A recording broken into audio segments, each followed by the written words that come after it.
Okay, the moebot has just come out of its charger, and we're just going to see how long it runs before it gets stuck for its first time today. So hang in there, it could be 20 minutes, 10 minutes, 5 minutes. This area is meant to take 7 hours to do, and it is meant to run for 2 hours before it goes back to the charger, so it won't be that long.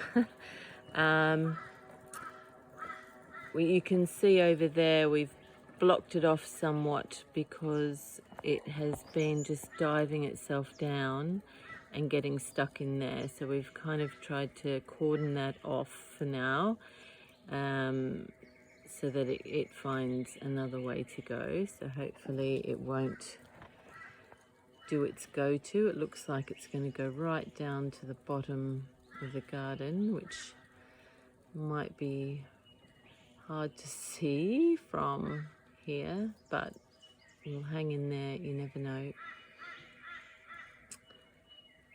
So even, oh, it's made a turn. Maybe it's going to do an edge or something.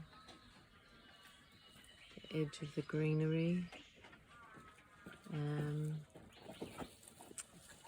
yeah, well, while it's going, I'll just talk about, we got this mower in December 2024. It is now October 2025, so less than a year. And in that time, it has gotten, oh, it might be stuck already. No, it's worked itself out, that's good. In that time, it has not worked pretty much for the same amount of time that it has worked. It's meant to have a 2-year warranty. However, you can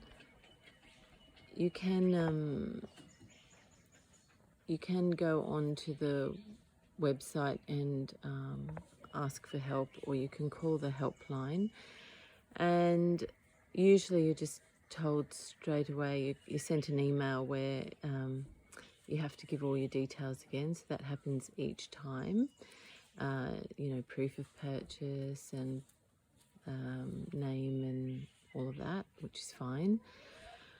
Even though we never actually got a receipt, so I have to use the bank feed to show the proof of purchase, because we didn't ever even receive a proper tax invoice, which is a little bit odd as far as a company structure goes.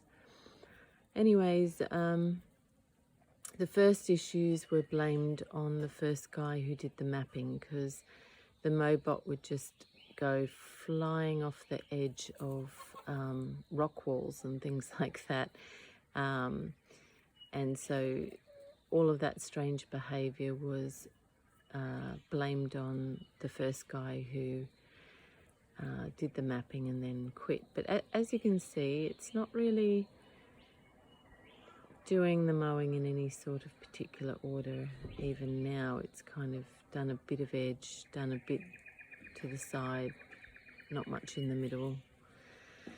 I don't know why it started there either, but that's neither here nor there. If it gets the whole thing done, I wouldn't care.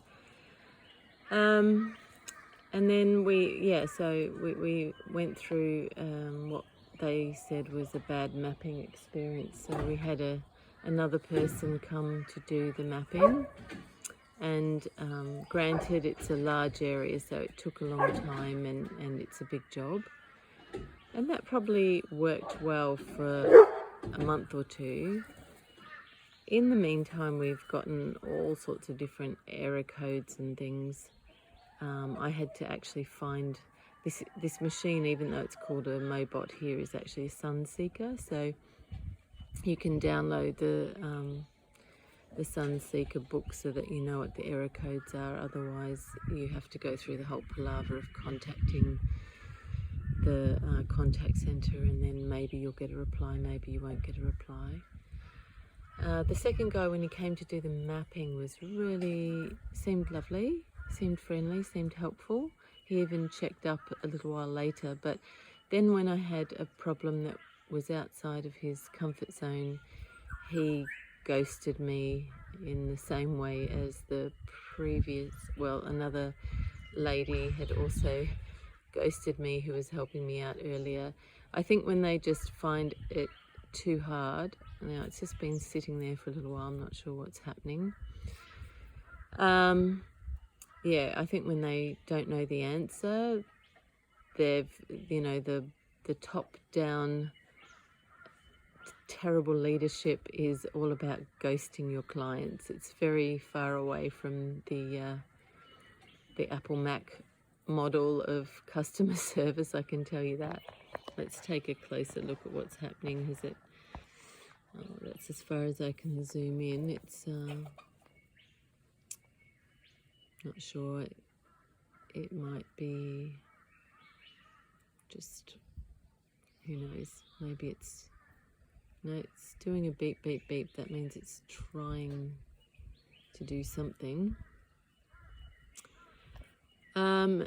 Maybe I have to fence off that area too. Next thing I know, I'll have to fence off the whole yard because it literally gets stuck everywhere, anywhere.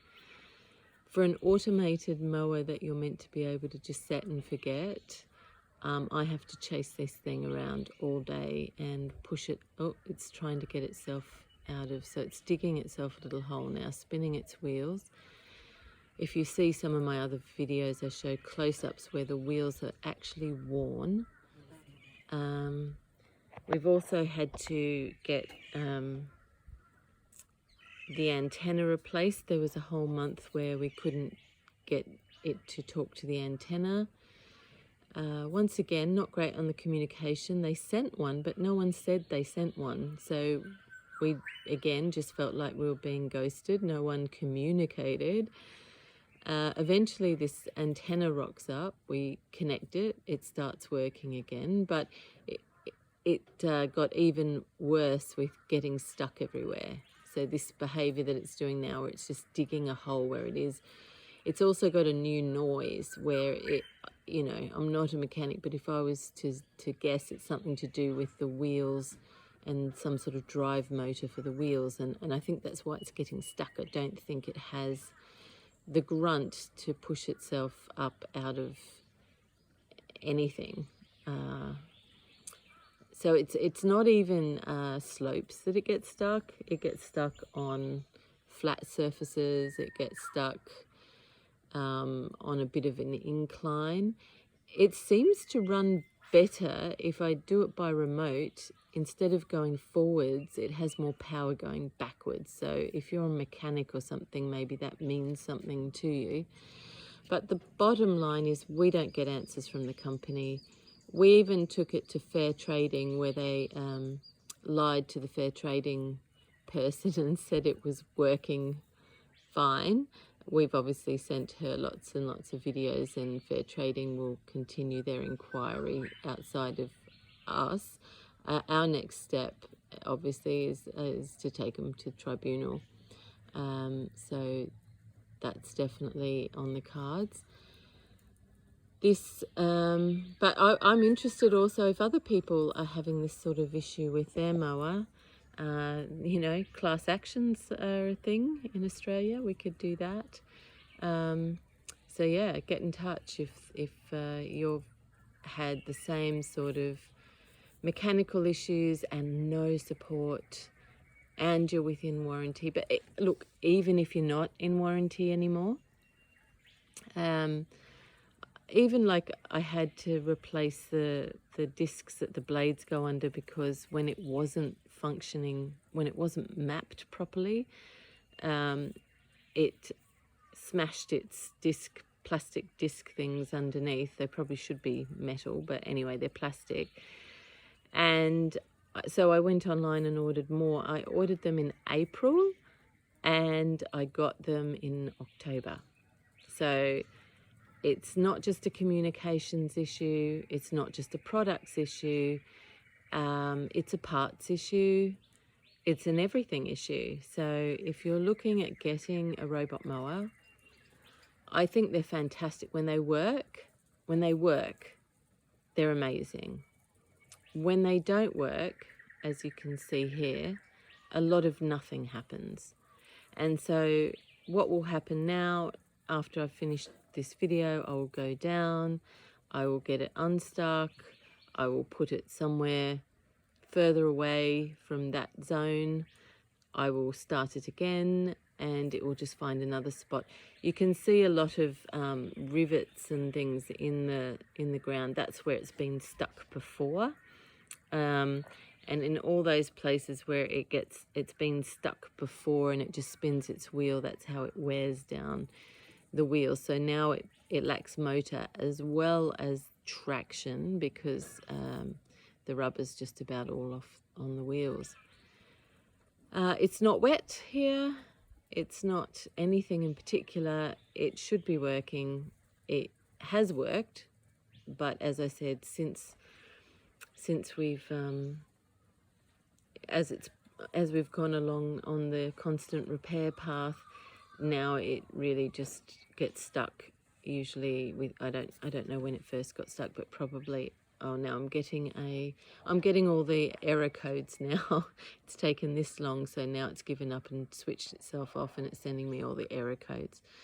So that's usually where I'm either at work feeling frustrated because my lawn should be mowed, or if I'm home, that's when I drop everything, run down, try and move it somewhere far, far away from where it got stuck, only to watch it get stuck somewhere else as well.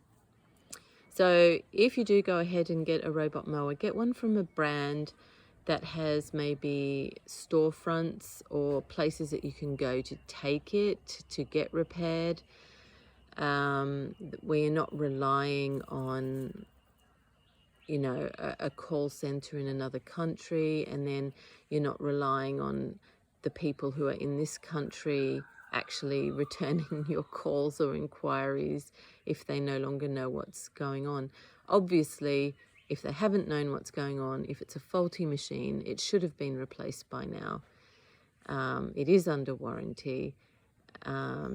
It should, you know, there should have been a refund if it's not fit for purpose. If they've sold us a machine that shouldn't be doing my property, and it's not fit for purpose, then that should be a refund, because it was installed by one of their people who should have known at the time if it wasn't fit for purpose. And if it was fit for purpose, then you've got to wonder why, if they think they've got a good product, then surely this particular machine is a lemon and they should just replace it. We've had no help. We continue to have no help. I'll continue to update people, and please let me know if you're in a similar situation and maybe we can put our minds together. Thank you. I'm going to go now and pull it out of there, so maybe a few more blades of grass get cut today.